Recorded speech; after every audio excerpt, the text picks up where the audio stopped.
Звук включен.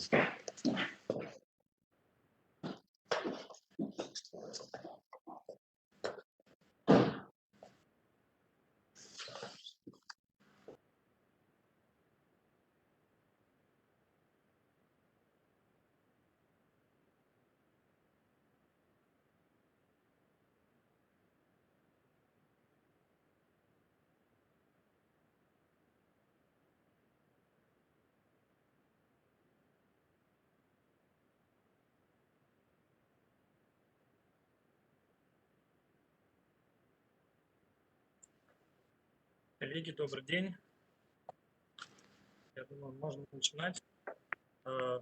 Хочу поприветствовать вас на мероприятии лекции Янеза Законьшека, эксперта мирового уровня, постоянного члена комитета В5 CIGRE.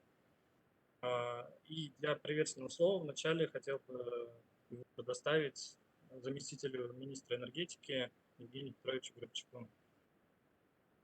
Дмитрий, спасибо. Слышно, видно меня? Да. Да, спасибо, уважаемые коллеги, дорогие друзья. Ну, в первую очередь, разрешите поприветствовать вас на этом мероприятии, на открытой лекции Янеза. Лекция проводится в рамках проекта нашего совместного Министерства энергетики Energy Talks и проекта Молодежной секции РНК СИГРЭ Открытые лекции. И тематика сегодня достаточно интересная, инновационная. И я думаю, что вот этот зарубежный опыт применению цифровых технологий в системах автоматизации, управления технологическими процессами в электроэнергетике, он, естественно, будет полезен. И надеюсь, что тот опыт, с которым Янез поделится, он будет нами воспринят, и, конечно же, пища будет являться пищей для размышлений, для внедрения, интеграции в наших энергосистемах. И новые технологии – это то, что диктует сейчас, по сути, новое время. Меняется технологическая парадигма, меняется технологический уклад, процессы внедрения активного цифровых технологий, интеллектуализация сетей, интеллектуализация энергетики. Это то, там недалекое будущее, в котором мы уже живем. И поэтому, конечно же, сама лекция и тематика, она очень интересна, как я уже сказал, и полезна. Поэтому, наверное, всем желаю продуктивной работы, продуктивной лекции. И мы надеемся, что подобные лекции будут продолжены нами совместно с нашими партнерами. И все эти лекции приведут к большему пониманию и осознанию того, что творится в мире, и возможности внедрения и проекции этого всего, выбора лучших технологий, проекции их на российскую энергетику. В любом случае мы, как Министерство энергетики, всегда остаемся открытыми, остаемся готовыми к диалогу, и, надеюсь, этот диалог с помощью наших подобных проектов мы сможем выстроить. Еще раз спасибо всем участникам и спасибо лектору, организаторам и желаю всем участникам плодотворной работы. Спасибо, Евгений Петрович. У нас сегодня планировалось, что с приветственным словом выступит еще ректор, но по уважительным причинам он не смог подключиться, но тем не менее прислал свое видеообращение. Сейчас коллег попрошу его включить.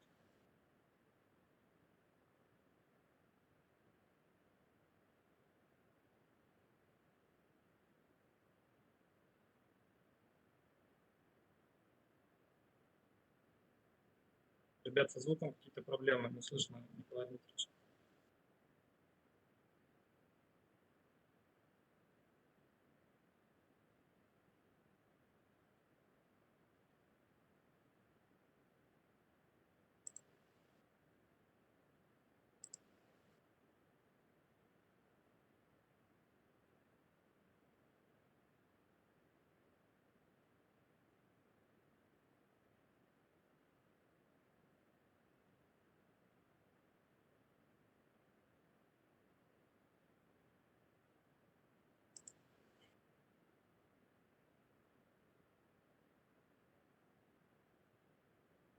Не знаю, как у других, но, к сожалению, не удалось услышать Николая Дмитриевича. Но, тем не менее, предлагаю приступить к лекции. Янез, передаем вам слово.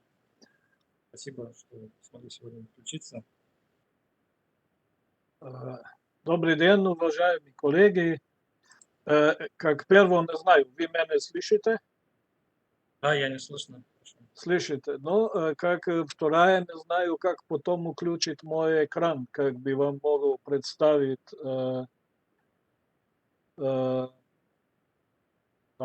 здесь. Так что можете... Ага, есть уже мой экран, видите? Да, да. О, отлично. Значит, я рад приветствовать вас на мою презентацию. И в течение многих лет я сотрудничаю с российскими специалистами. И у меня много друзей в России, видел тоже здесь некоторые. И мы с ними часто говорим по-русски. Но сегодня моя презентация будет на английском языке из-за большего объема специальной терминологии. Так вы все можете задавать свои вопросы как на английском, так и на русском языке. Но только несколько слов a few words about myself. So I got Master of Science degree in Power Engineering in 1977 in Ljubljana, Slovenia. After that, I was 15 years with Iskra company in Slovenia. That was completely different than it is today. And during this period, I had my first visit to Russia, where I discussed high-frequency power line carrier equipment. After that, I went to ABB Relays in Sweden for practically 15 years. And for 4 years, I was responsible for business and technology development in ABS Holdings in Russia. Since September 2009, I'm I founded my own company, Relarte, and I'm director of this company, which is mostly consulting company here in Slovenia.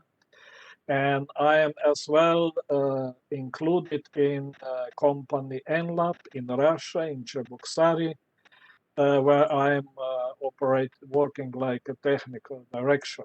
And what I feel very important for my, let's say, all this life is professional life, that I was also all the time included in international SIGRE organization.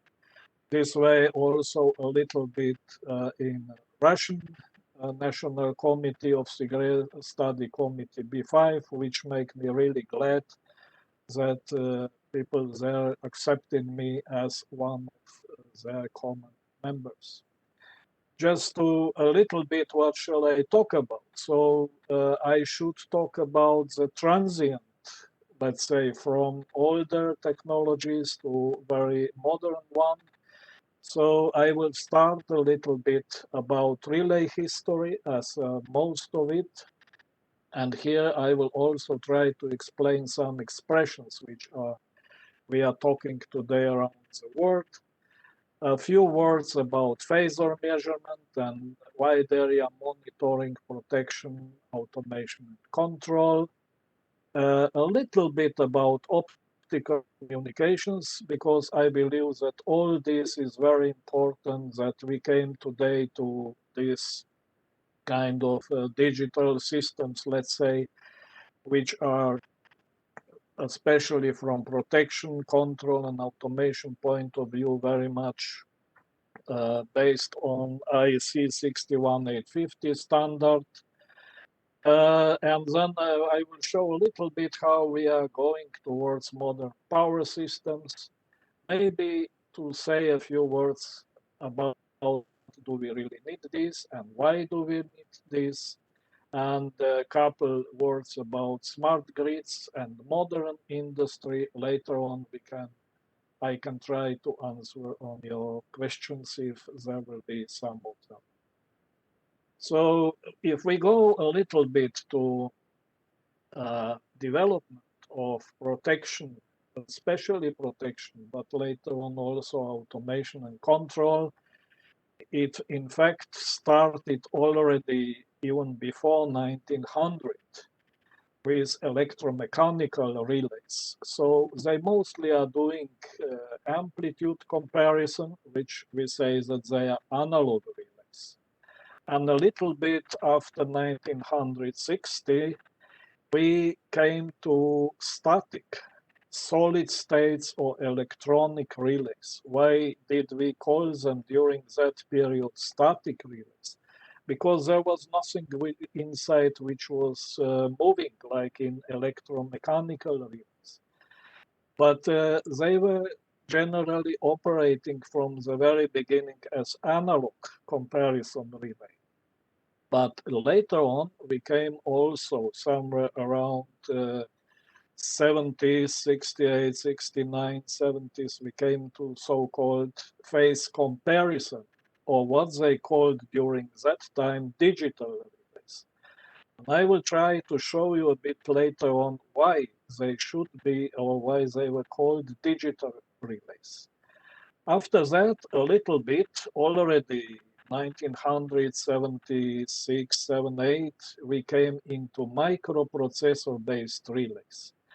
But at the very beginning, they were also analog relays. So they were not really what we are discussing today, how they are working with the algorithms and so on, and in digital form, as we say today. But later on, they came as microprocessor-based, also digital. And somewhere in 1980, as you can see, 3, 4, 5, they came numerical relays. So they were really calculating certain values, like impedance, power, and so on. Here, it is also necessary to mention one very important moment when it comes to, let's say, computer or microprocessor-based relays. And that is already in 1969, Rockefeller, in fact, provided a very, very nice invention and description of how it should work fault protection with a digital computer. So you see, time when we are developing,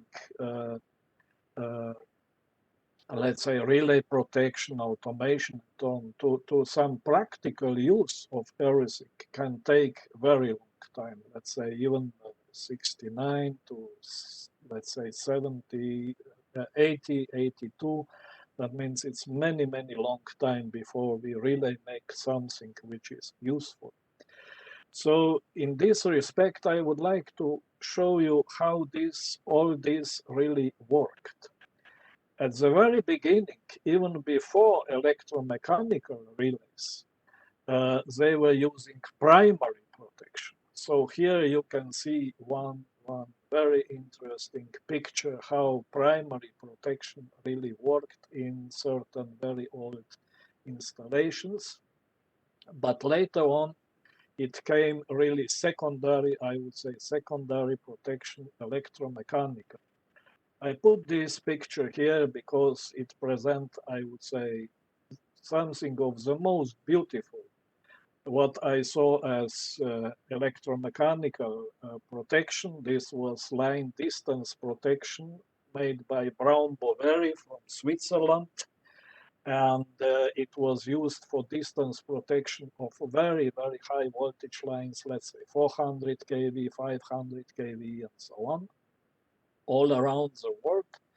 Just for you to imagine how this was, it was approximately the height of this relay was over 1 meter.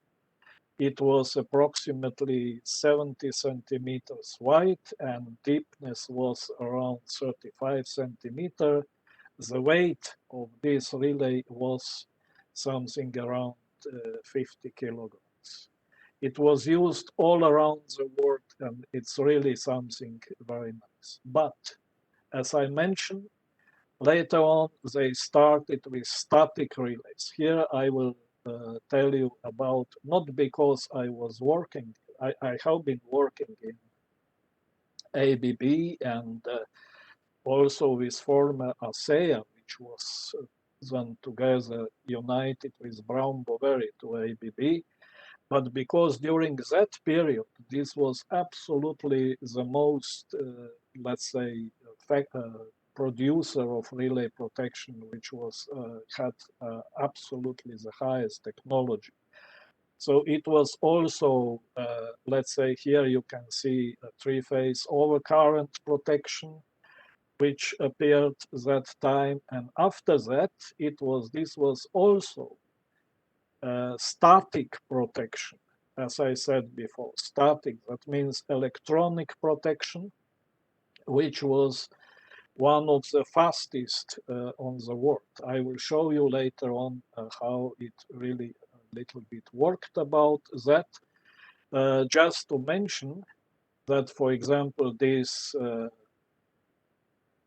electromechanical protection relay, I have some experiences with it also when I was working in former 400 kV system in Yugoslavia. The shortest operating time of this relay was 8 milliseconds on 400 kV.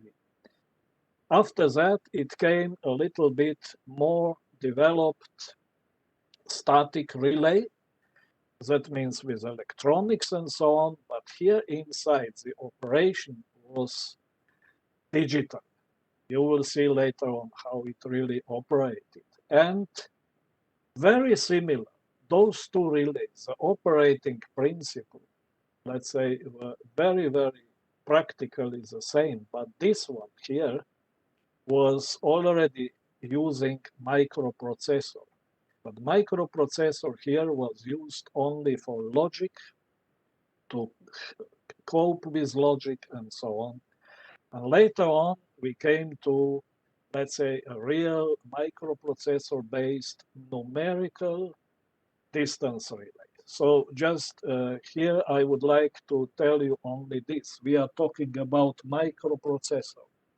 And when they designed this relay, here it was called RELS 100, the capacity of microprocessor was not really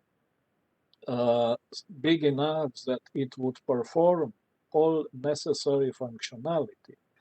So for making, let's say, to calculate impedance for phase-to-phase loops separately, for phase-to-earth loops separately, and for phase selection, they were using here 3 digital signal processors additional.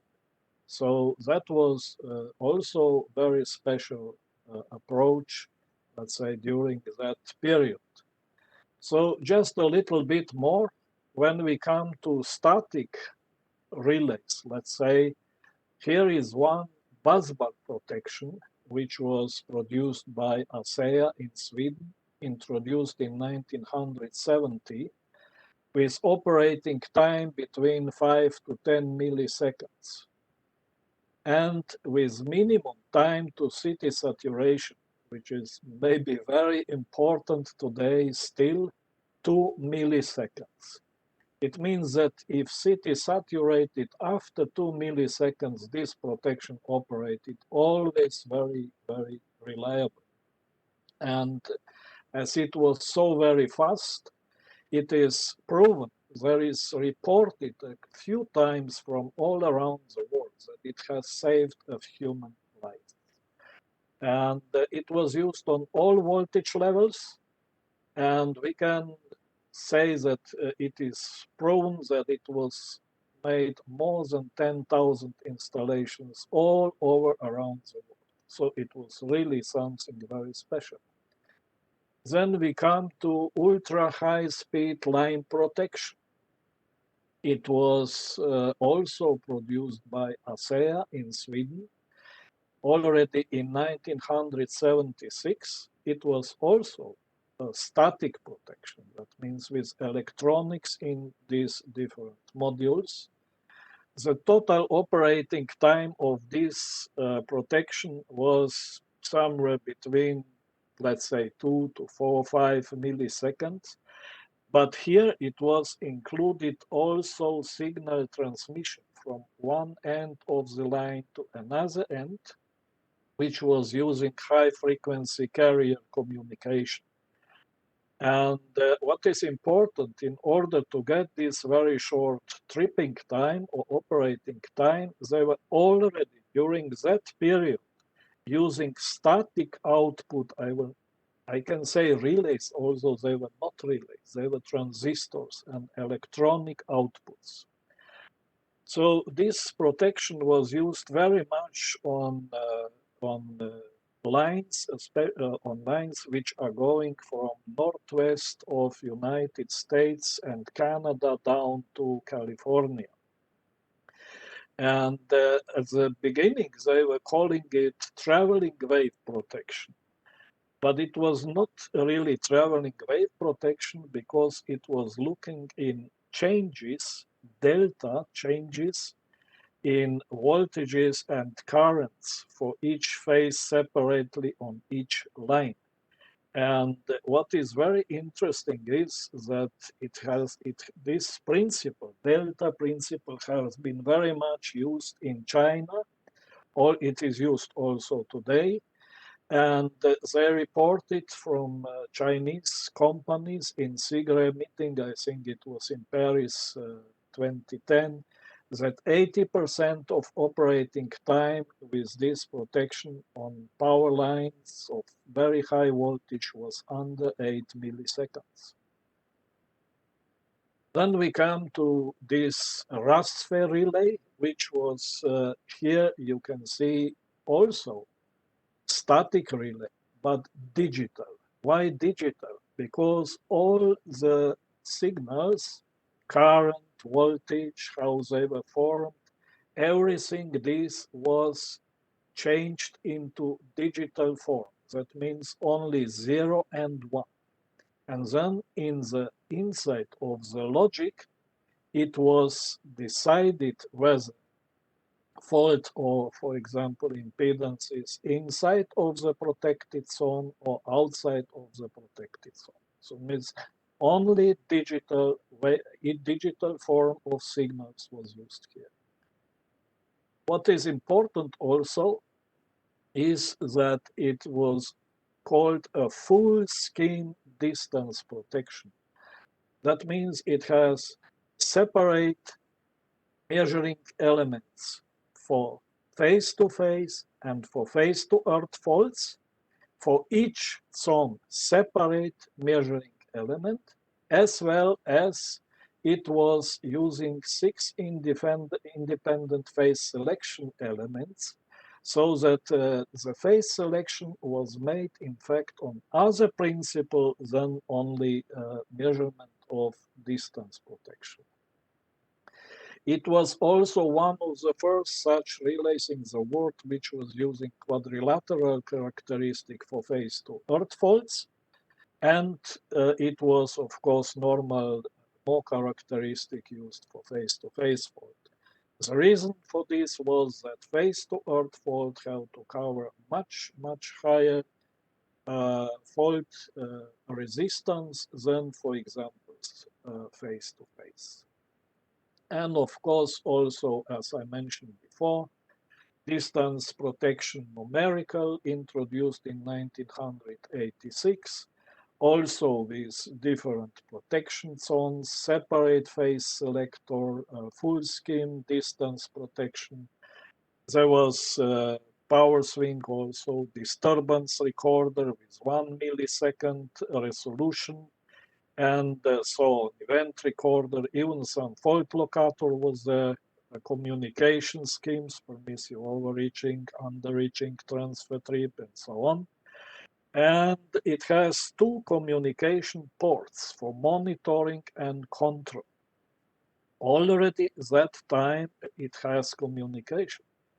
So it was possible already in 1986 that, for example, protection engineer from office called this relay in substation over telephone link and got down, for example, disturbance records and so on. This was very first step towards such communication in the world. So we had here, it was possible to see that in fact the system has, we followed, let's say, like protection engineers and so on, all the time the needs and development of power system, as well as other supporting technologies. But here appears one question, but it was not sustainable. Why did I put this question here? With simply a reason, because whatever you talk today about power systems, about whatsoever in power systems, you hear people talking, oh, it should be sustainable, this is very important, and so on. But anyway, let us go a little bit on. So, because this is far away of being stopping development. So if we look into 1975, also from former ASEA, all protection devices and so on, everything for example, for one transmission line, very high voltage level, like 500 kV, was put into such relay panels. If we would look the same equipment with electromechanical relays, so this would be a wall approximately between 5 and 6 meters long or wide, however, as you take it. So this approach was already also one of the first steps towards integration of, let's say, I would say secondary power systems. So here was everything what was necessary. Distance protection, power swing, directional earth fault protection, AC and DC supervision circuits, stop protection, auxiliary relays, this fault locator and everything auto-reclosing for one circuit breaker, synchro check and so on. Everything was in two such, we call them relay panels. And here, this was one thing which was also very important. Still, it was necessary to have very, very much of cabling inside of such substation, especially also because everything was general. I will show you later on some different approach, but generally everything, these all signals, everything was then transmitted towards the control house in substation over a huge amount of cables. We have here also control board from which it was possible to operate the total substation, but it was also possible from control room in substation to maybe communicate to the control center somewhere, but that was either over telephone or carrier-aided high-frequency equipment. And I think that my little bit older colleagues, they know this even better than I do. But the life is going on, and of course they started with designing microprocessors somewhere around 71 or a little bit earlier before. And here I show you how really fast increasing the capacity of microprocessor, for example, from Intel. And what was very important, and more or less it's still pretty close to this, Mr. Moore said that the capacity of processors, or let's say the number of transistors in microchips, will double every 2 years. So here you see, this scale here is not linear, it's logarithmic in a way. So here you can see how very fast everything is going on. And that was also one reason that, for example, already, as I mentioned before, first microprocessor-based relays were made already somewhere 86, 87, and so on. But then here was one, I would say, relay, but it was not anymore relay. We called him Intelligent Electronic Device, IED, which took all this functionality into one such small block. Everything was inside. And also what is important, it was built in self-supervision. It was built in communication possibility, programmable logic, and so on.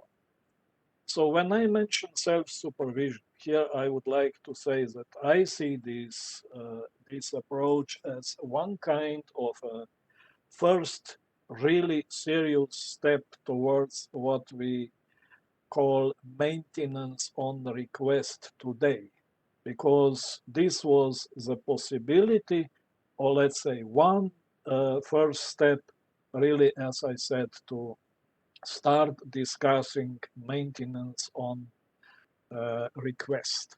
They said, okay, if self-supervision says something doesn't work, that means we have to check the relay. Otherwise, maybe it's not necessary. Of course, it was not exactly like this, but it was close to this. And if you look today, what we have, today we have the possibility to be connected to all relays within the system, all IDs, and if something happens in the system, one fault, it is possible to, for example, download all disturbance recorder, not from this relay only, which should operate, but from all relays around. And on the basis of this, it is necessary also to determine whether they operated correctly or not, and make such a conclusion whether it's necessary to test them.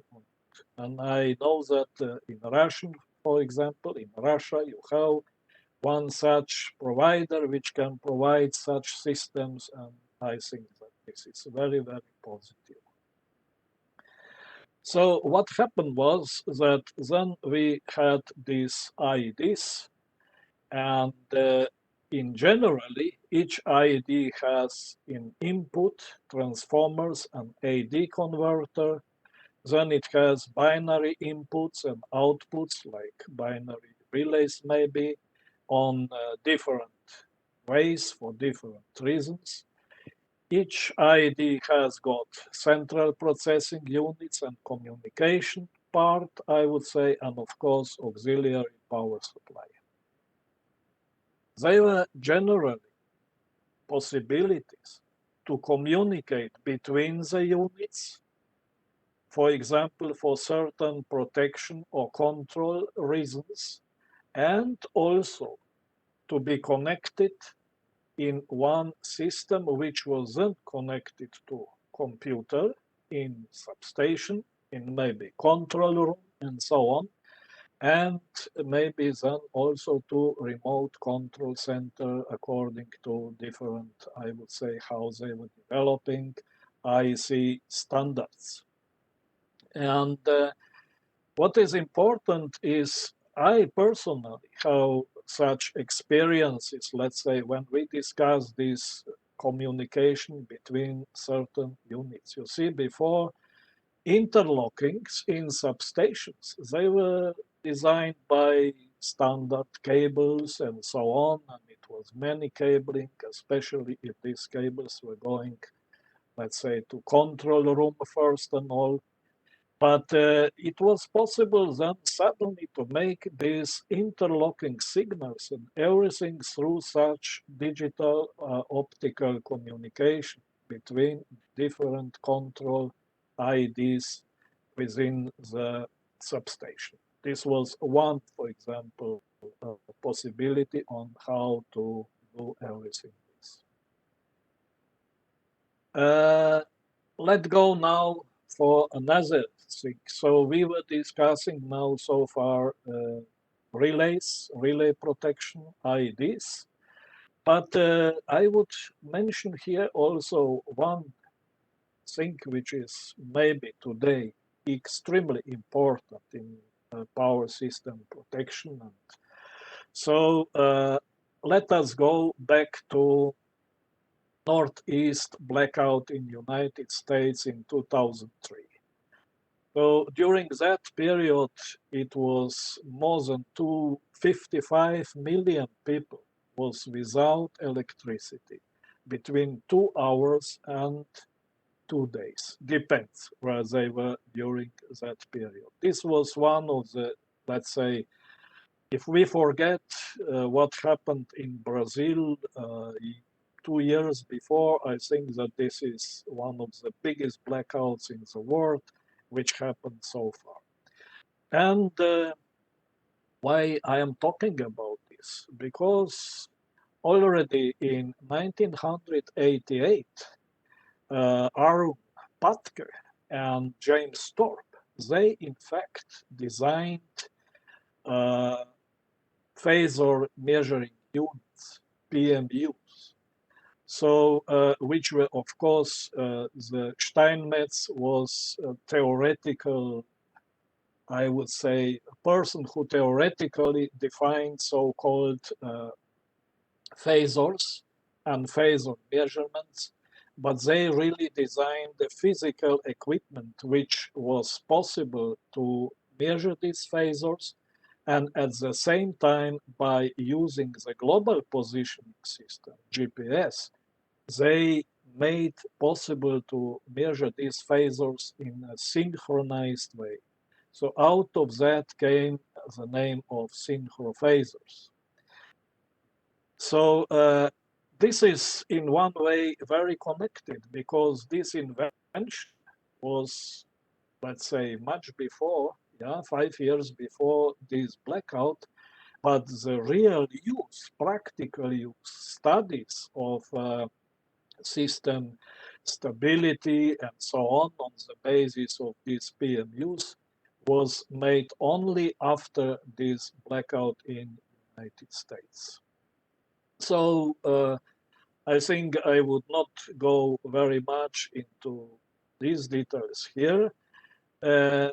Just want to mention, because I know that this is in one way wide area. Let's say at the beginning it was only monitoring of these phasors and so on, so they were used mostly to study why something happened and so on. But today it is, as I mentioned here, that means it's protection, automation, and control of complete power systems, as you can see also here. The basic reasons for this, that we are using this today very, very much, are very interesting to look, and this is deregulated electricity market. I will have a little bit few words about this later on. Economy, economical reasons, pressure, it should be, everything should not cost very much. If you make some bad things in power system, then you have to pay this. And of course, communication technologies have improved tremendously during last few decades. So they really started on this way to use this, and I can say, because I know that this today in Russia you have huge number, I would say huge, but really big number of PMUs all around the country, and they have very special job to do, which is also one of the best important, is to be included in so-called, if I can say in Russia, because it's difficult to say in other ways, wide area protection and protihavarina АВТОМАТИКА, because this has been developed in Russia like even before on old technologies, I would say on the top of the world when it comes to the quality and reliability of such systems. But as you can see here, wide area is not a system, is a system protection, not equipment protection. So it protects the complete system. And it usually, as I said, is using communications all around. That means it needs also very good and fast communication. And it has minimum dependability requirements. That means if one wide area protection chain fails, it should anyway operate correct, and also it should have very, very high security. Otherwise, the costs are very high.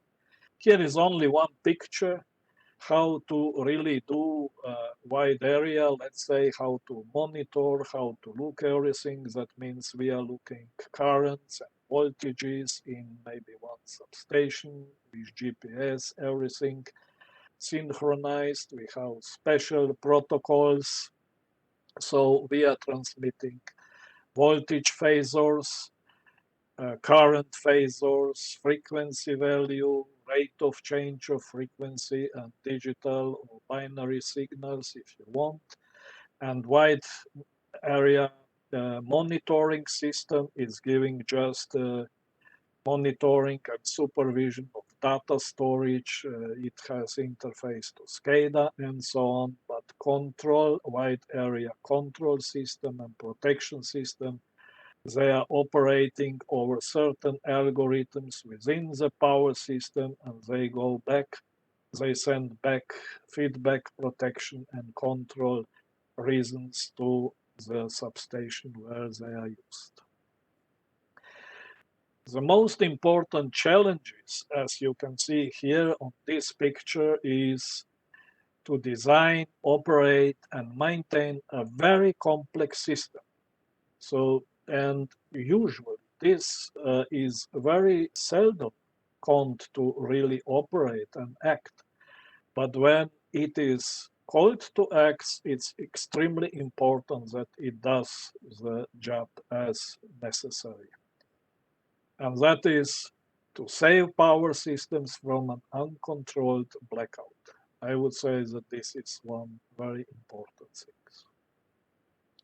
So when we are looking at time scale, protection should operate very fast, even less than 10 milliseconds. And of course, if it is something late, up to 1 second and so on. And SCADA system, practically not possible to work under 10 seconds, but even usually more, especially when people are included in a wide area monitoring, protection and control. They are somewhere here between, so that they can work, let's say, from some maybe 50 or let's say 200 milliseconds and up to 100 seconds, dependent how the system is, what happens and how it operates.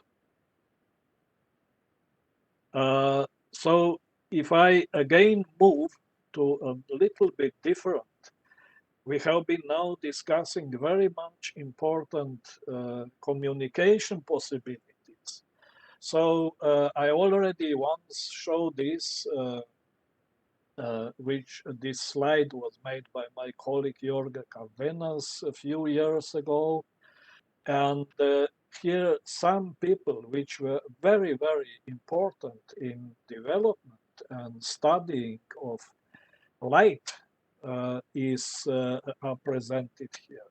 So one of them was Isaac Newton, Christian Huygens, and also Mikhail Lomonosov, which says between others that the light should be according to the wave theory. And of course, after that, Michael Faraday, which in 1845, you see how long time ago, he showed that the magnetism affect light in dielectric material. So why this is important? Because today, when we are talking about optical transformers, their operation is based exactly on what Faraday said already so many years ago. And one more important thing is that somewhere after 1968, people started to look, our colleagues to look into the fiber attenuation. So you can see here that in Nippon, sheet glass made it in 68, decreased the attenuation from 1000 decibel in kilometer to 100. And in another 2 years, it came from 100 to 20 decibel per kilometer. And somewhere, let's say 1979 and 80, we came down to 0.15, let's say, decibel in kilometer, which is extremely success in this technology. So because practically we are today very, very close to technical minimum. So this was the reason which made possible communication also over optical fibers. So here I would just push back a little bit and go to protection, the relay protection again. And in 94, you can see pretty late, but it was designed line current differential protection, which was using direct optical fiber over digital communication. So that was also one extremely big move from previous pilot wire relays up to differential protection, which was based on optical fiber communication. And of course, we are talking about complete digital acquisition chain, but here I will talk only about optical current transformer. It was called Digital Optical Instrument Transformer and developed by ABB in 1985. What is interesting here is, I will put first is here, that it was used very much on series capacitors because it was necessary to have a current transformer up on series capacitors, very high voltage, so it was necessary to use some isolators, otherwise it would not be possible to use it. But what is important, although it is called optical current transformer, it was not optical. The measurement was done the same as in conventional transformers, magnetic transformers. So they were measured current, there was iron around with turns and so on. But electronics was done here inside of this transformer. Let's call it this. So, and then optical fiber was connected to this electronic, and it is interesting that it was only one optical fiber. In input, signal was bringing also the power, operating power to all these electronics, which was sending out the optical signal, again, values, of course, to electronic far away through, let's say, optical fiber. So that was something what was called digital optical instrument transformer. And the voltage was measured on the same way, only that for measurement of voltage, they were using capacitor dividers in optical transformer. And of course, then this was connected to voltage from secondary side, let's say from bottom side of capacitors. And today, as we said, we are using Faraday effect-based current transformers, which are looking into, let's say, phase difference between incoming and outgoing light, which is incoming into current around current conductor. It comes back from the mirror, it goes back, and here we are doing all processing and so on, which is then called between other also low power instrument transformer or optical instrument transformer and so on. So this was one very important step also, and I can tell you that I was one of the member of a team which made in 1998 primary tests of such DUIT transformer at LS, this is system operator in Slovenia, and the results were simply, I would say, excellent. So then after that, this company decided that they will use these DUIT transformers as for permanent installation on the 400 kV substation. But this, in fact, disappeared in one way because simply it was too fast. It was simply too fast, and there was no interest, let's say, to use these optical results and so on by other producers, and not even very much by ABB.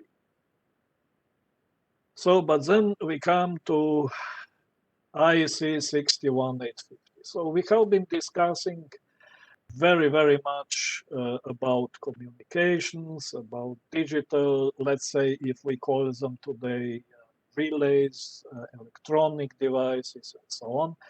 So they were using many, many different protocols.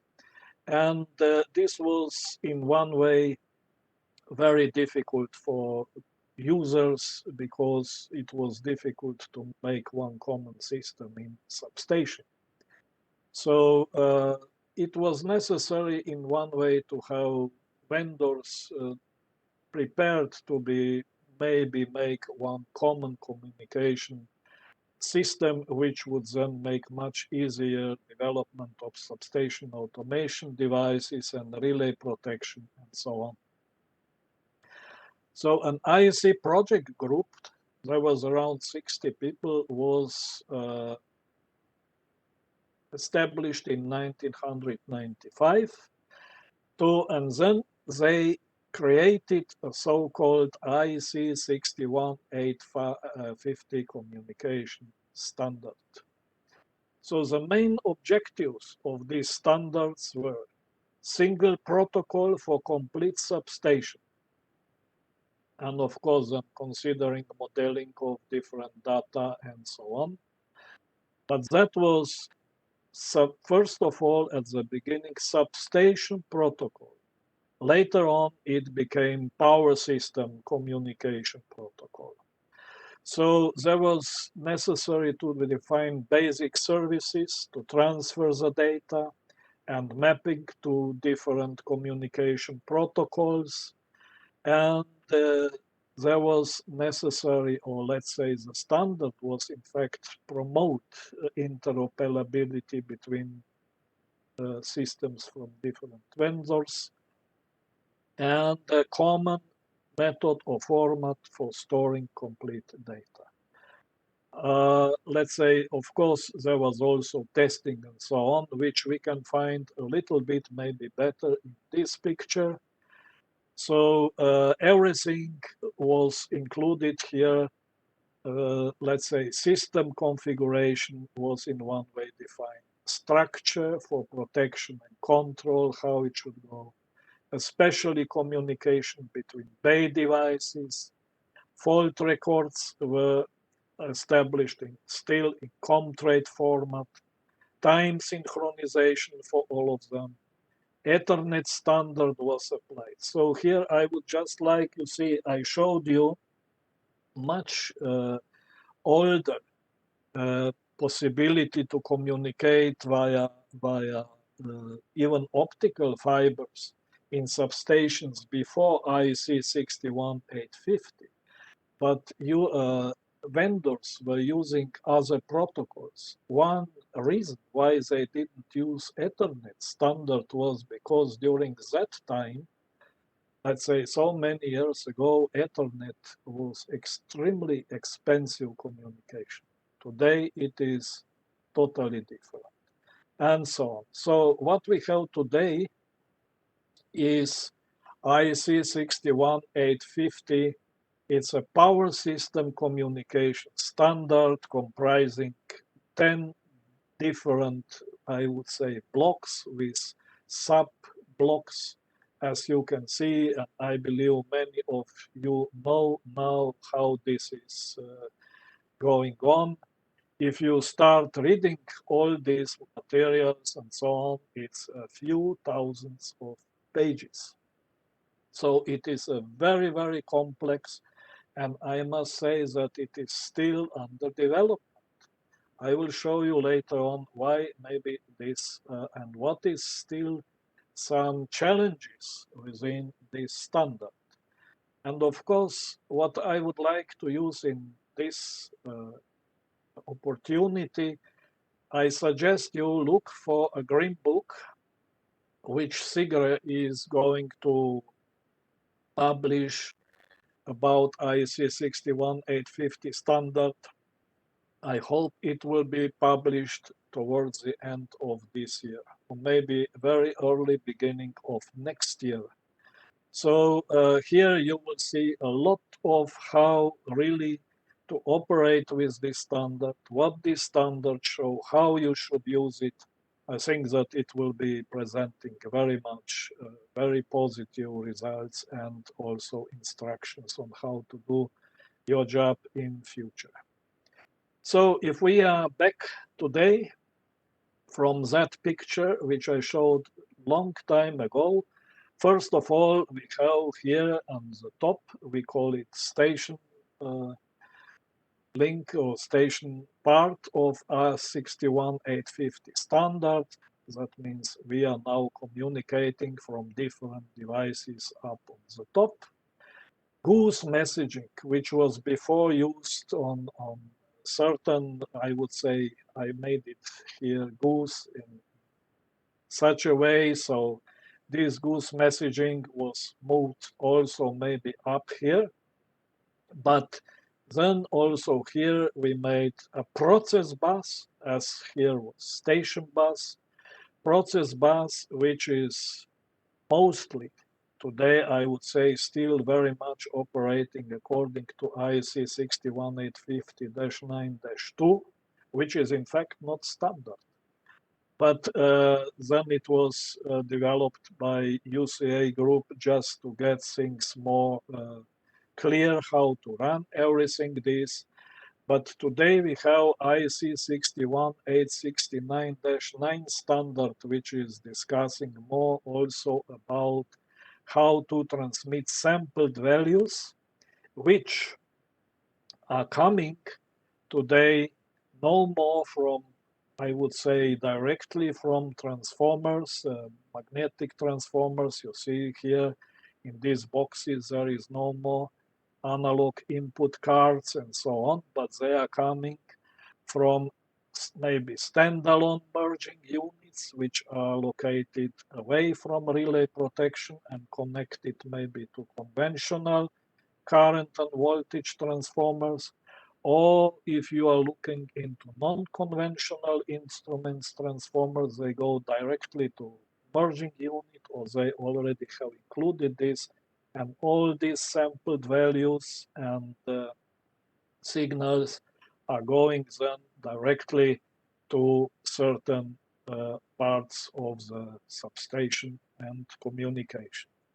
So if we are going to use also maybe intelligent primary equipment, the system will be even more, the system will be even more, let's say, different, because it will not be necessary even to have these direct communication cables, let's say maybe from protection to tripping, or from merging units, even they go sometimes to directly to circuit breakers and isolators and so on. So this is where we are maybe today, or we will be tomorrow.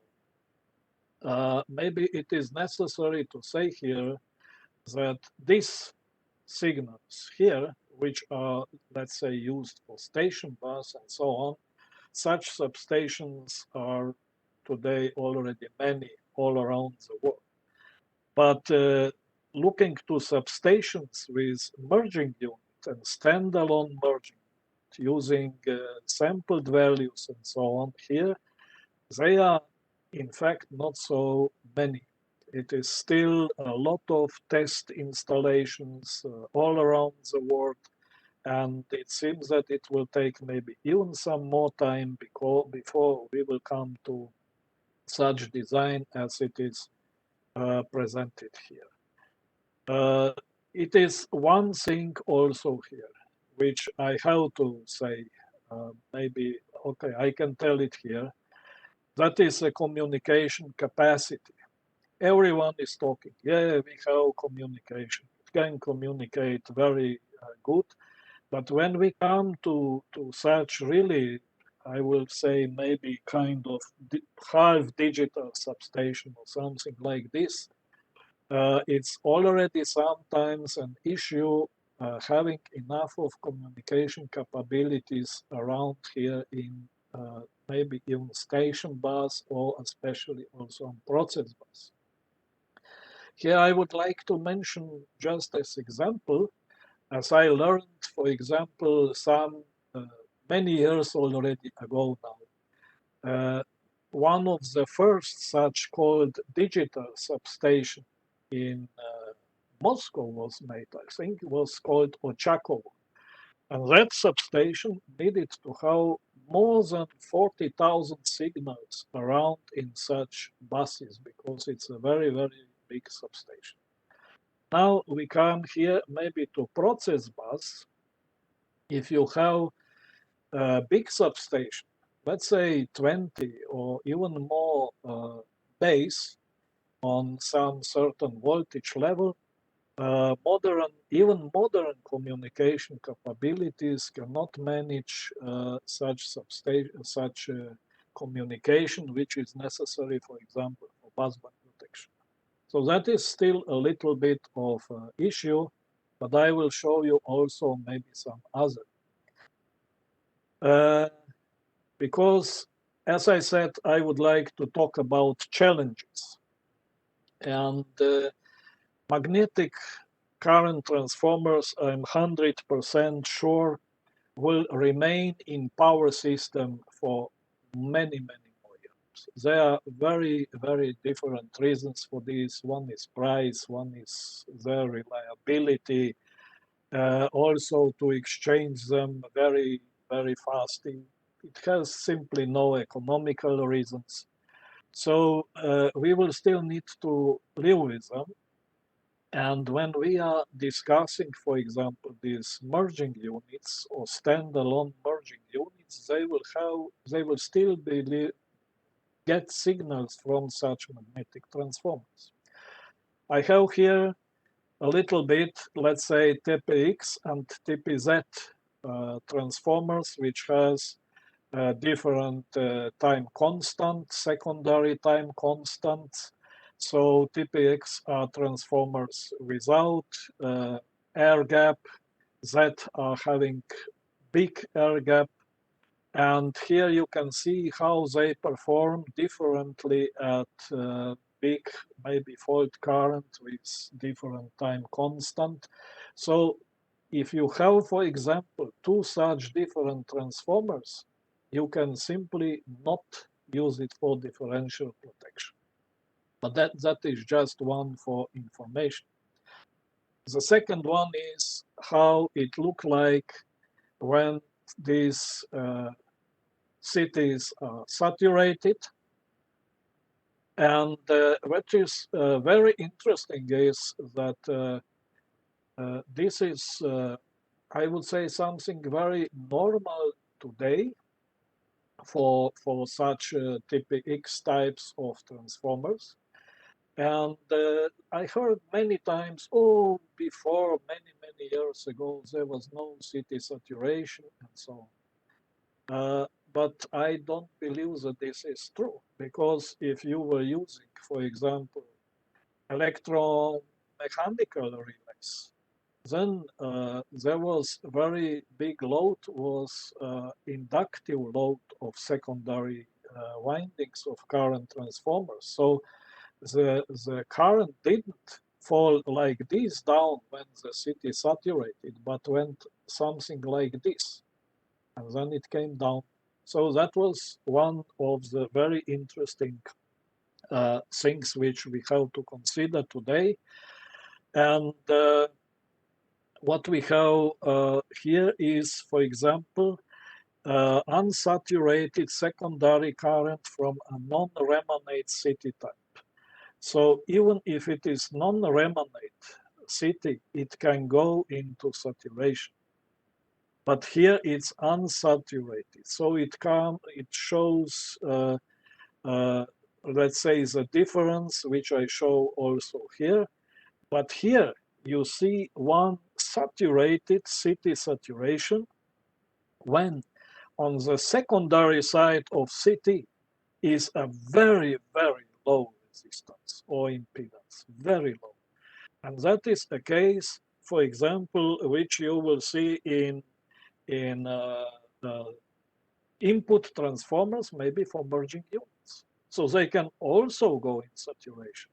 And the guy who is developing a relay there, which is installed, for example, even few hundred meters away from here, and they get such signals from merging unit for sampled values, so they don't know this.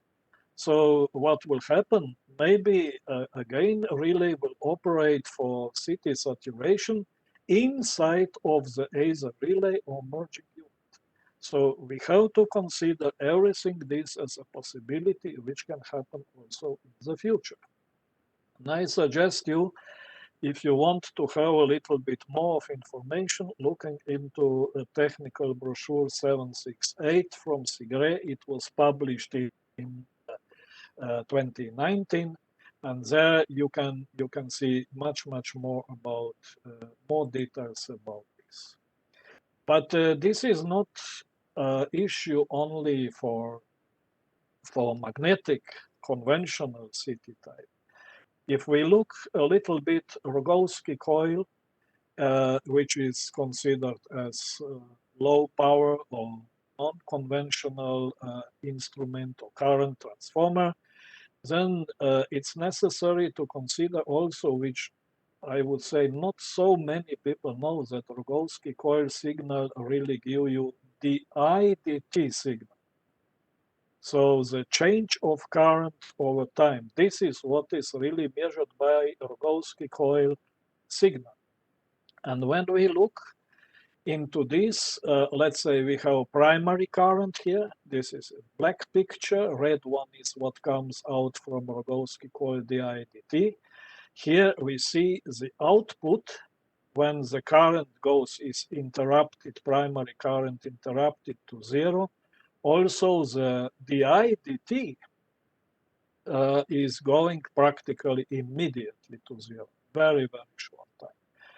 But we have to integrate this current if we want to make, to use conventional, let's say, relay protection as we use it normally, so that it would be operating with this.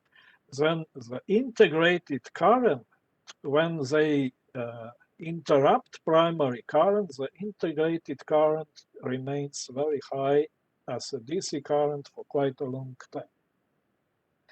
If nothing else, this can influence and initiate wrong operation of maybe breaker failure protection.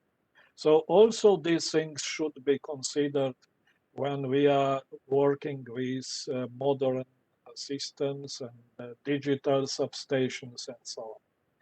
Now we come to another one. We are coming to traveling wave protection. So I showed you before at the very beginning very fast protection, but it was not traveling wave protection. Before also because at the beginning they call it even traveling. So you can see traveling wave is happening very early on when the fault appears in system and so on, and it is very short. So what is important, you can see one example of traveling wave here. It's only one at the beginning, which shows, let's say, time is moved from milliseconds to microseconds. So if we want really to detect a traveling wave as necessary to be sure that we will detect it and see it, then we need sampling rate of at least 100 megahertz or 10 megahertz is one, it's really great, but at least minimum 1 megahertz sampling rate. So compare this now to 100 kilohertz and so on, which we are now defining as a much less also as a needed sample frequency for purging units and so on. So this means that we need to send 1 billion samples per second over process bus. And if we multiply this by 3 for 3-phase currents and maybe add some voltages, this is impossible to reach even with the most modern possible. So there are different ways maybe how to do this.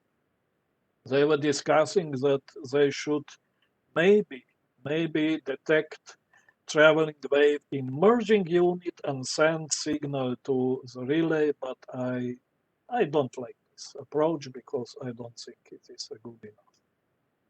Then we also have, let's say, of course, substations and so on. They are not only for high voltage network.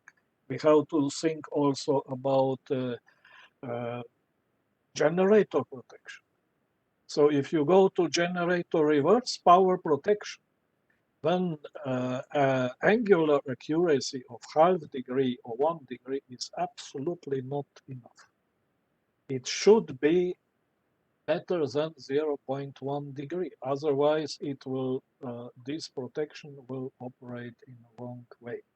So this is also one thing which must be considered.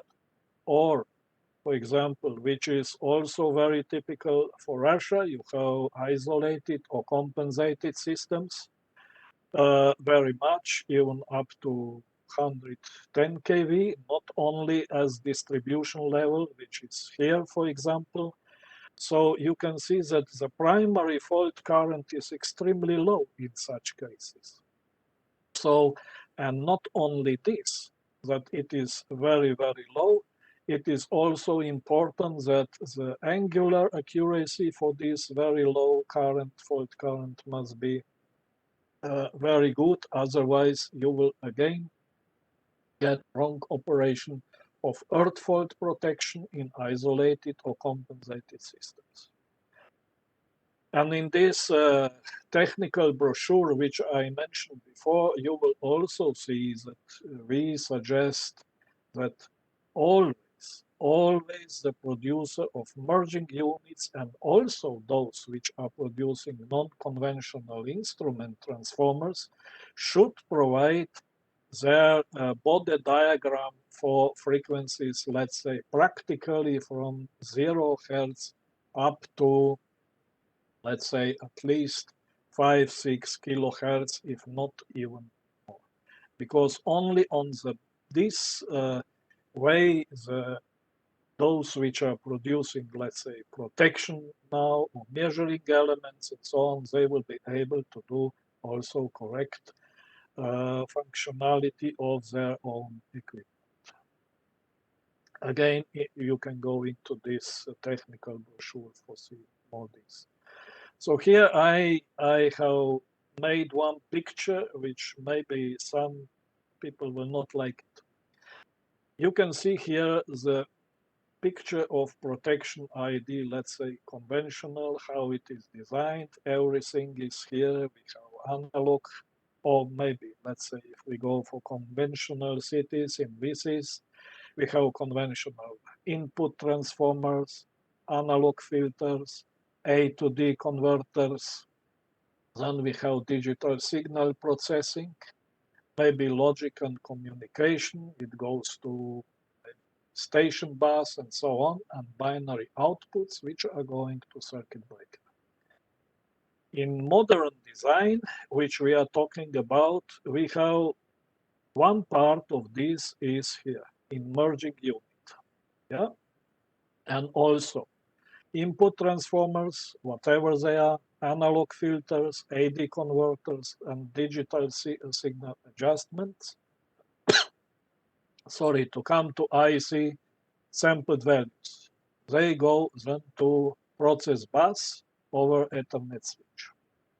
After that, they go from here, they go into so-called protection ID, which is making logic and communication. Of course, here should be also calculate and digital signal processing. Yeah. So they do have some possibilities for binary input, binary outputs, but generally everything should go to station bus also, information. And from this digital signal processing, logic and communication, then it should go back to IC 61850, like a goose message. And from here over the switches, again, like a goose message to, I would say, binary input output merging unit or part of merging. So if you look into required communication time and process times here in between, we can come when its maximum times are reached up to practically 6 to 7 milliseconds time delay in this fault clearing time. So this is one. So we are having, for example, today modern traveling wave protection. The fault is detected, let's say, as traveling wave itself in let's say 200 microseconds, maybe then some communication links and so on, but we come to max some 3-4 milliseconds if communication is good, and we can operate in such time. But if we add everything this here, we come to, let's say, even more, 10 or 15 milliseconds. Why should we do this? I would also like to mention here, we are discussing very, very much HVDC systems. And in HVDC systems, not lines, but total systems, networks, then we have to have operating time down to, together with braking and so on, down to less than 1 milliseconds. How will we reach this? I don't know. So these are challenges which are still coming. So if we go back here, that means we were discussing before very conventional design when these merging units are located close to primary equipment. Protection equipment is located maybe in control house or control room and so on. So now I would like to show you one picture which is also coming from, let's say, Slovenia. But such substations were designed in 1975-76. Already in that time, those engineers who were working on this, they said, why should we use so very much of cables? Cables are extremely expensive. So why should we not put relays, all control equipment for one bay, for a certain bay, inside of one small house close to a bay, which is very close to current transformers, very close to voltage transformers, just a few meters away, maybe 20, 30 meters away from circuit breakers. And they said we will save, first of all, very much of money. And as a second, the design will be also much better. It is, so here is one approach, for example, all, as I said, all protection, control, and all such equipment, generally in such one house, is going for 2 bays, because the house is installed between maybe 2 different bays of the same level. And if you look today, that means we could maybe discuss still the possibility to have such relay in the same way as it was before, so that it will provide very good communication, a very fast operating time. It can be located in such house. It will go to station bus over 61850, and it can send out also, for example, sampled values or some other digital goose signals over to external process bus. And if you look this picture, then we can look into, let's say, busbar protection. They called it distributed busbar protection, although this is under question if it is correct expression. But that was when the relays were used like this, and they were sending digital signals, for example, sampled values to the central unit for busbar protection, and then it has operated back into here. And at the same time, they were able to use here also another protection as backup protection in such systems. So what is going on today?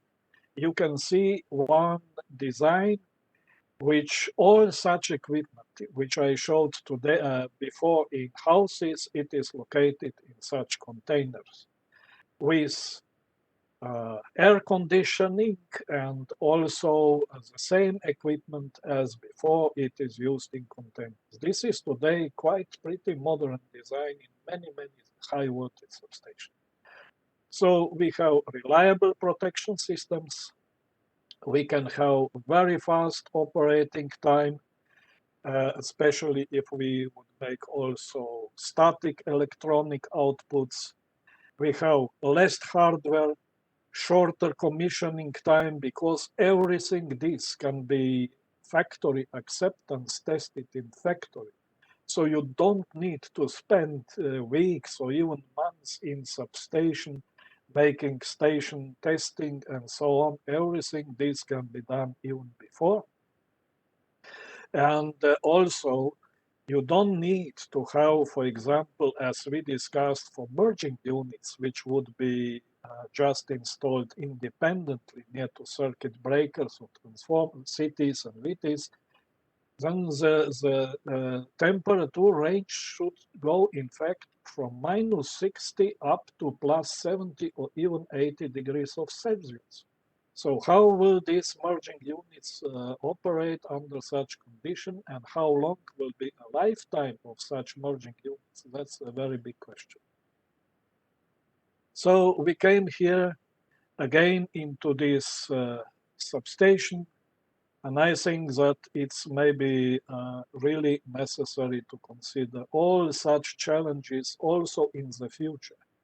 It is not that I would be against such modern design, such modern approach, but it is necessary to consider everything this very seriously. It's necessary to think about what we are doing.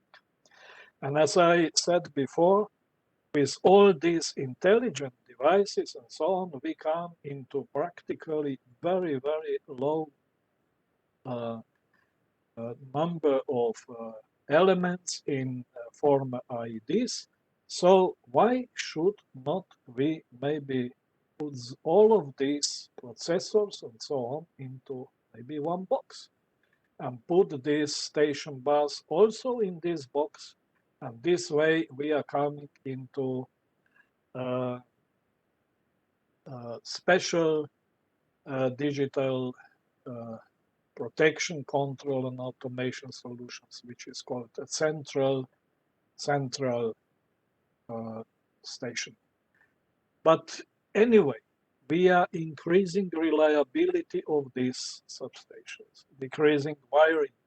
We have much less engineering today, and we can process a station wide station available information. We can even provide new functionality. So having everything this, we are going to much better functionality and what we are calling today digital power systems. So why do we really need all this? That's again maybe one question. You see, I made this slide quite some time ago from 2008 about CO2 all around the world. And this carbon dioxide is really, it seems, getting very difficult for all our society. So if we look through the history, I will go through this very fast. This guy, few hundred years ago, did nothing bad. In 1900, maybe 20, even such factory was okay, acceptable. But you look these two pictures here. These are pictures on the carless day. So the day when no one should really use cars. And one picture is from Tokyo, another one is from Moscow. So this is what we are discussing with CO2. And then we are discussing to go to non-conventional, I would say, power sources, to wind power, to optical photovoltaics maybe, and so on, and solar power. So in 2009, there was suggested one, the Certec Eumena project in Europe, which would, as you can see here, connect practically all Central Europe here and Northern Africa, here, this part, Turkey, and so on. What is interesting is that they suggested to use over Sahara this concentrating solar power, not photovoltaic. And of course, near the sea, everywhere, wind power, and so on. And all these should be connected with most probably very much of all these lines here should be high voltage DC lines. So this was one suggestion which practically is today totally dead. The reasons for this, I think it has no meaning to discuss why everything this fall down, but maybe it's better to look into this. So again, we have CIGRE technical brochure. It is 775. It was issued also in 2019, which is discussing transmission corridors all around the world as a network of the future. So we are looking into such networks, or they are, let's say, at least discussed between different parts of the world. You have Africa, Europe here, North America, South America, so on. Here is also one connection, which was discussed here over Russia, down, and then from Russia to United States.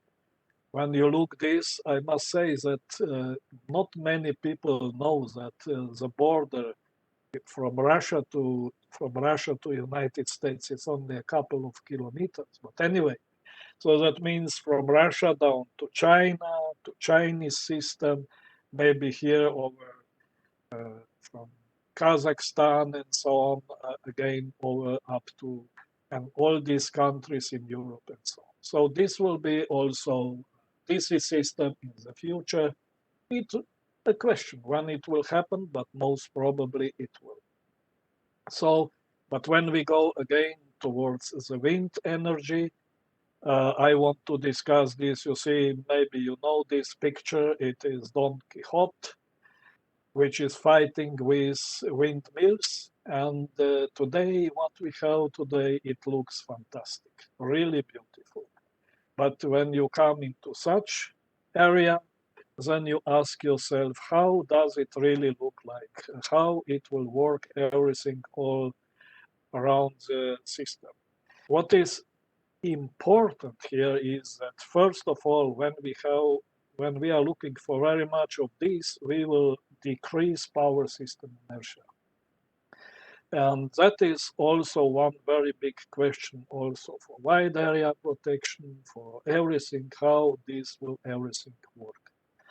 And of course, everything we have here, we have inverters, we have HVDC to AC inverters and so on.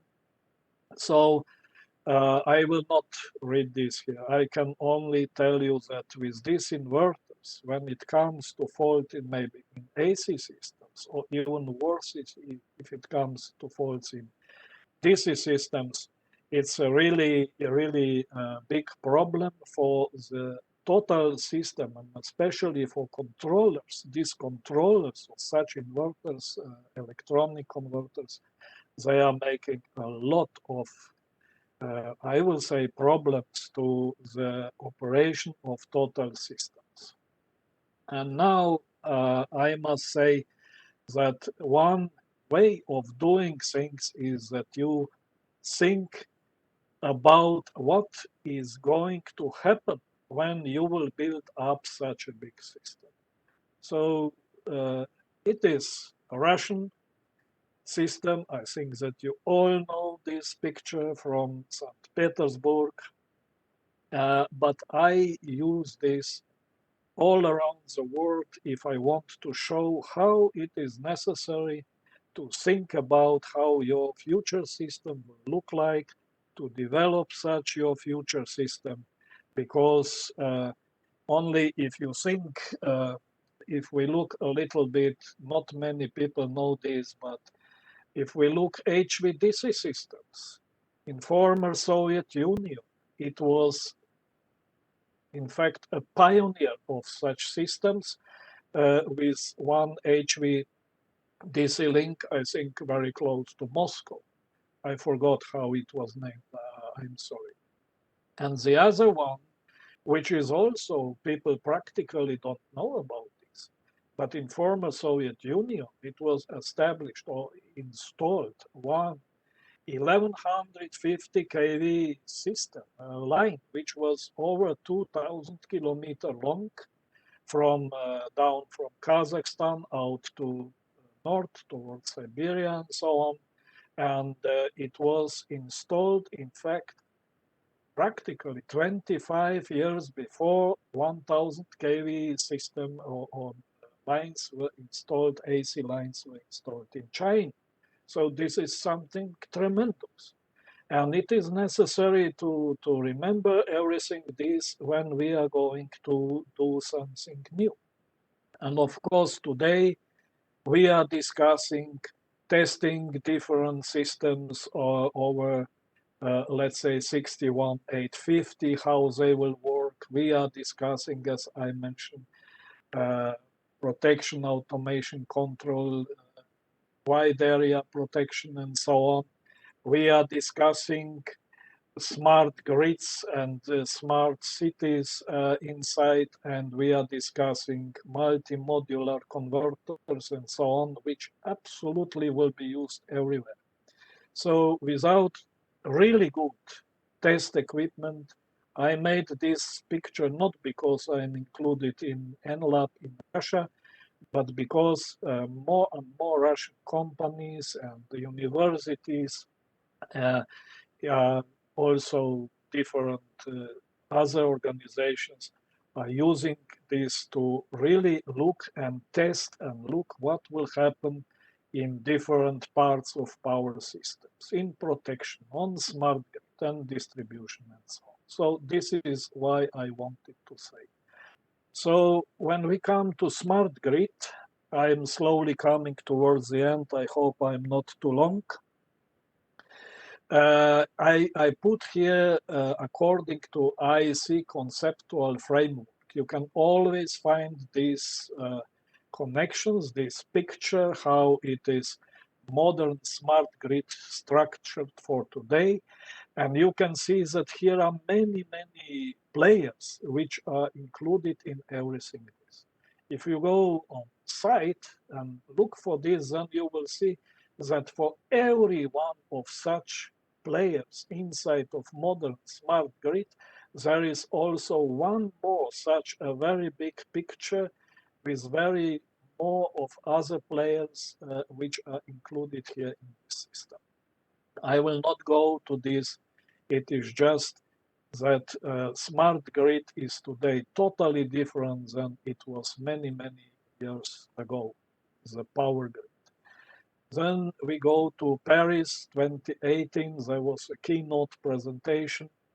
They were saying that we are now in the fourth stage, I would say, of industrial. This is fourth industrial revolution today. We have very much of data. We have cloud computing. Important, I haven't even mentioned, is cybersecurity also for power systems, different integration, and so on, and simulation, and so on.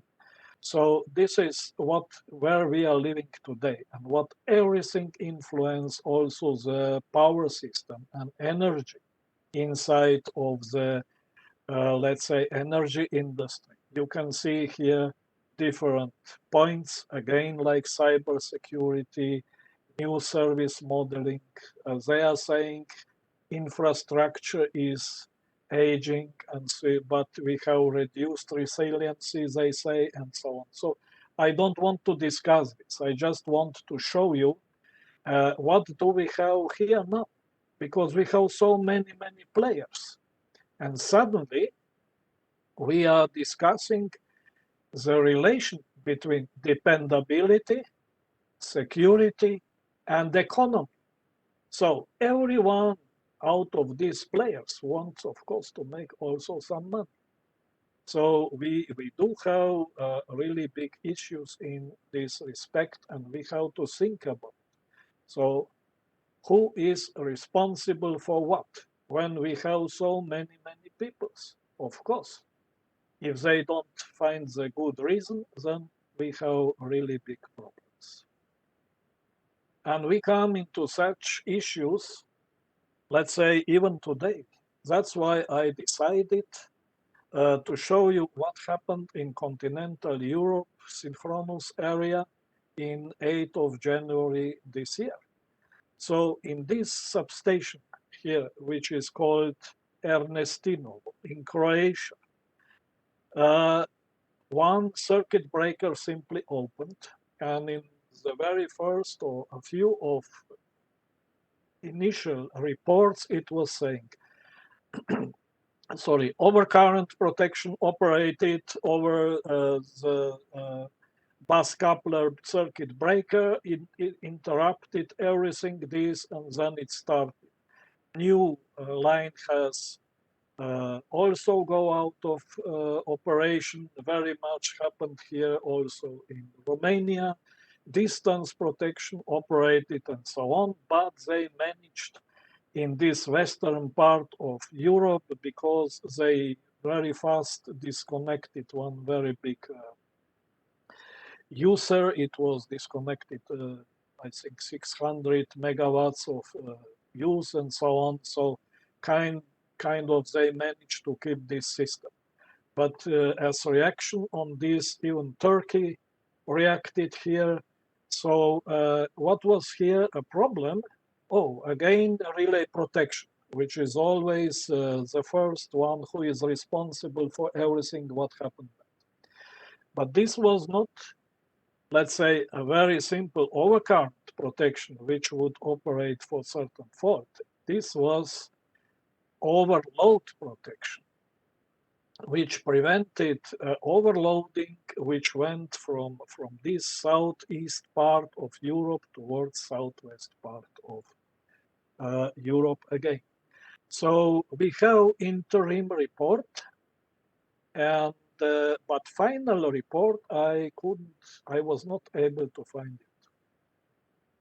it. Only 2 months after this event, the ENSO-E and the ACER group, ACER organization, they decided that they will make again total investigation together on the basis of some very complex documents which defined how it is necessary to work after certain such events.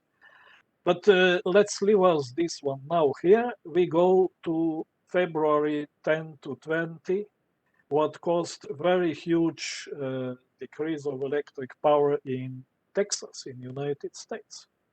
Again, if you look what everything happened, how many people, how they were freezing, they couldn't get any heating, they were sleeping in cars, and there was no more petrol in the car, so they were again freezing and so on. So the final conclusion which you can take is power companies have absolutely not been prepared for such operating conditions. So when you have, if you go to internet, you try to see a little bit of pictures. I think that it was really cold, yes, but to make everything like this, it's really very bad. And here you can see how was with the consumption of natural gas, coal was weighting down, nuclear went down because it was simply not possible to send this energy to consumers. And one more thing, because it is energy market operating, so that some users which usually paid $50 per month for electricity, they had to pay even $1,500. They got a bill for this. And what not many people really know, this is Texas. This is in fact south, I would say east of United States. But at the same time, there was such kind of blackout also in Oregon, which is northwest of United States, and more than 200,000 households remain without electricity also there for quite some time. And what I was really shocked, I decided to put this also, this picture here to you.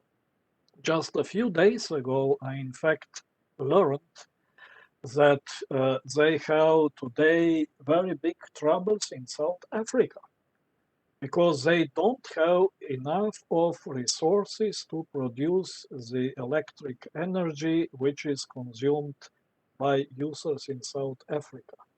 So dependent on weather conditions and other conditions, they have two possibilities.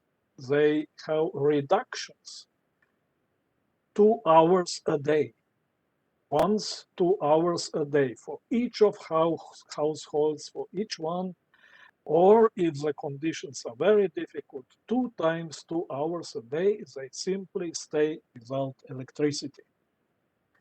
So it's very interesting because I remember when I was very small kid, some 6, 7 years old, we had also this in old Yugoslavia because there was not enough of production, but later on they made good, really good system. So now here in Slovenia, we have absolutely no such troubles. So this is, I hope I was not too old, too long, that was too much. I don't know if you are satisfied with my presentation or not, but this is what we have in the moment. Thank you very much for your patience. Янез, спасибо большое вам. Несмотря на то, что, да, действительно, лекция получилась немножко длиннее, чем мы планировали, но она была настолько интересная, что я думаю, что никто и не заметил этого времени. Вот. А сейчас, действительно, если у кого-то есть вопросы, коллеги, воспользуйтесь, пожалуйста, службой Webex. Там есть кнопка «Поднять руку». Собственно, мы тогда включим вам микрофон, чтобы вы могли включить вопрос.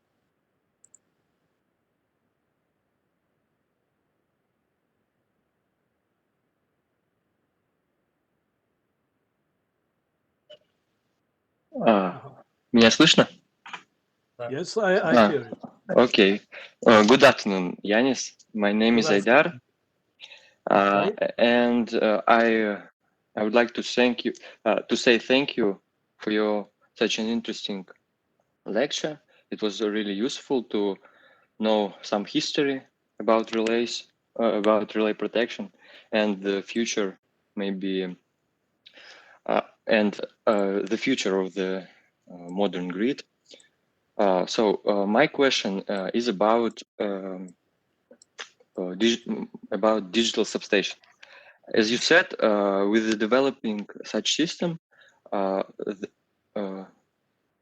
load increasing on the process bus and sometimes on substation bus because of a lot of measurements from merging units. Yes. But can we decrease this load on the process bus on the network by using synchrophaser, like in PNV? Will it somehow mitigate this much load on the network, or it will cause a lot of problem for us? What do you think? You see, if you go to synchrophaser, yes, synchrophaser gives you the amplitude and phase angle of a certain let's say let's say current or voltage.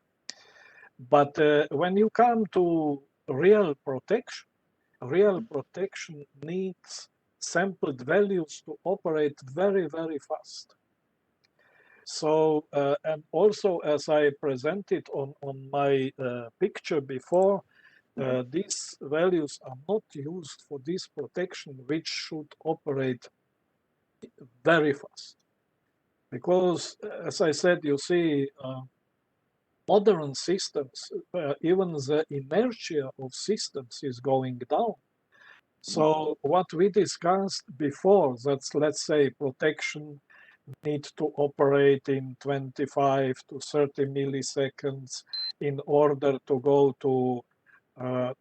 to let's say circuit breaker, and circuit breaker will open and it will be total fault time in system will be 100 milliseconds.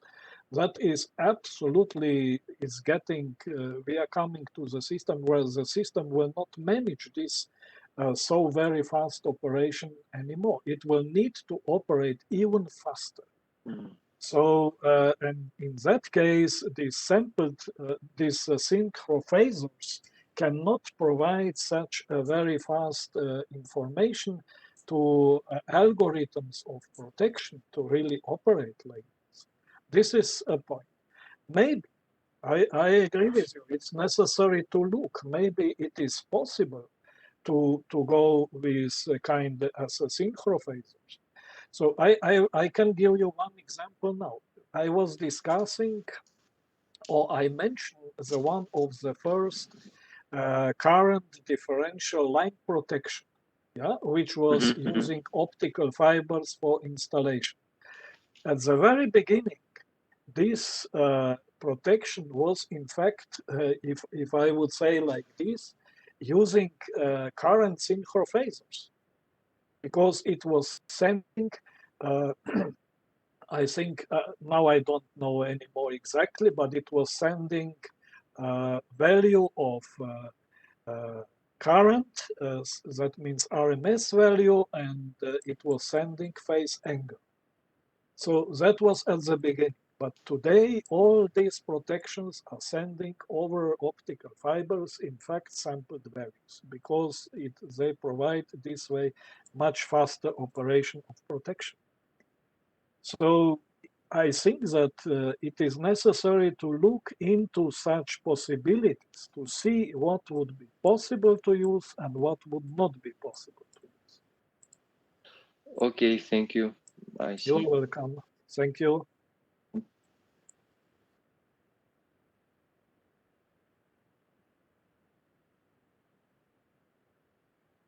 Yes, some more?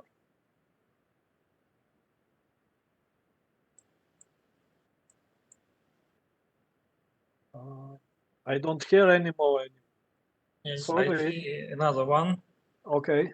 Hello, Янез. Are you hearing me good? Yes, Okay. I hear you. Firstly, I want to say thank you for the lecture because it was very interesting information for me. My name is Kirill, and I'm a student of Electric Power Engineering Institute. Now I'm on the second course, but soon I'll be writing my diploma work on one of the topics, relay protection and automation. So, may you give me advice, please? What, in your opinion, the most prevalent topics for this nowadays? So that you would make your work on this, maybe. Yes, baccalaureate work. Yeah, okay.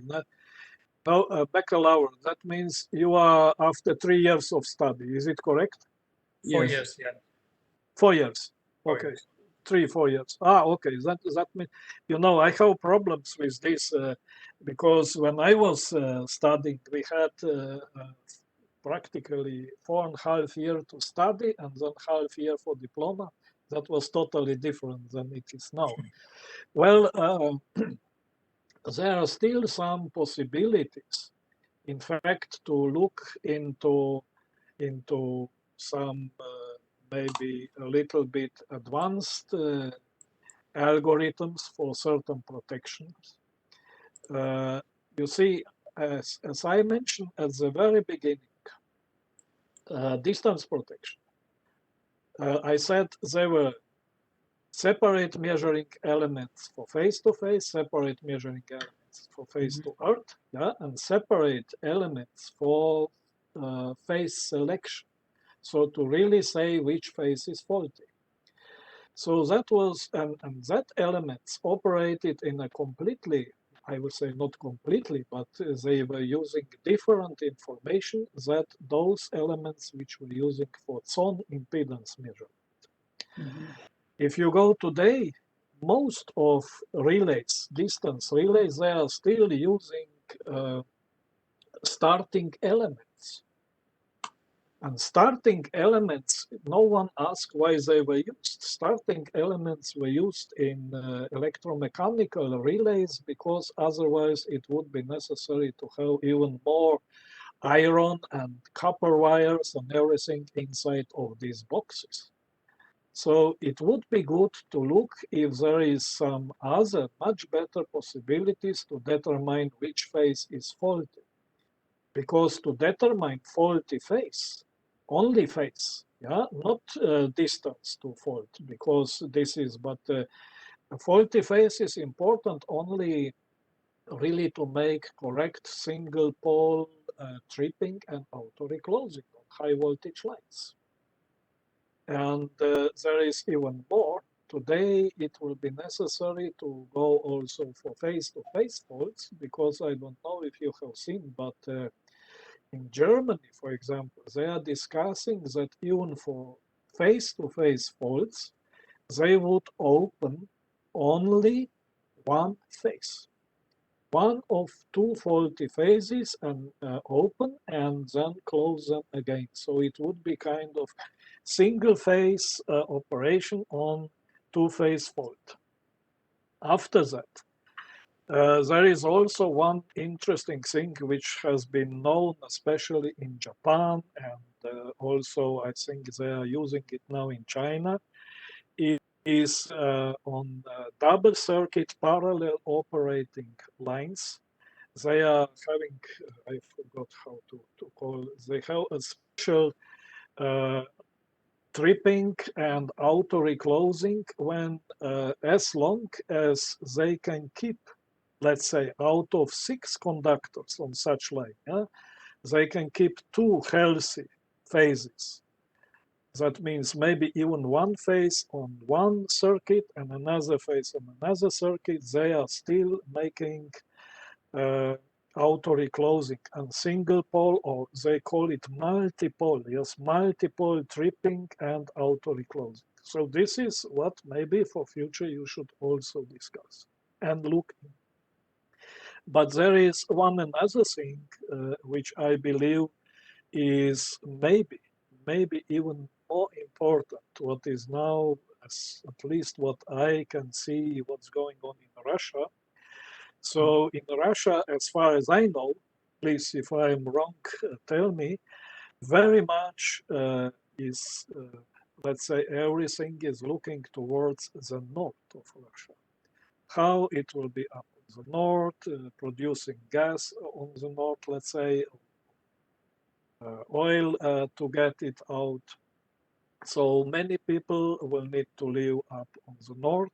There will be, I think, that there will be some kind of very important microgrids with different resources which will produce this electric energy. So for these microgrids to provide reliable protection, it will be very, very demanding job. And maybe this could be something what could be interesting for you also. That means protection, maybe even control and automation, because you cannot split this anymore today, I think, of microgrids which will be developed up far away on the north of Russia.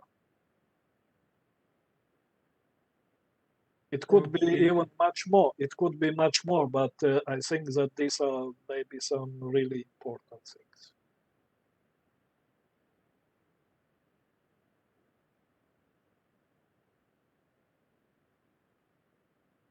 Thank you, Янез. Okay, thank you. You are welcome. Anybody else?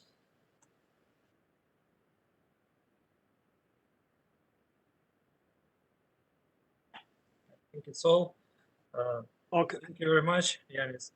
Thank you very much to all of you. Maybe soon we will meet in a different place, maybe in Paris, maybe in Moscow, I don't know. You know, honestly speaking, I am missing very much Moscow, honestly speaking. To go there to see again these very beautiful metro stations and so on. And you see, I have put this here picture. As you can see, it's still on my screen. It's Cheboksary, which I also like very much, the protection city of Russia. And I would like to thank you very much. Большое спасибо за внимание. You can see this my beautiful lake, and you are always welcome to meet me also here in Slovenia. Thank you very much. See you. See you. Thank you. Thank you. I got some messages. Thank you very much, guys. I'm really glad. Thank you. Goodbye. Thank you. Bye-bye.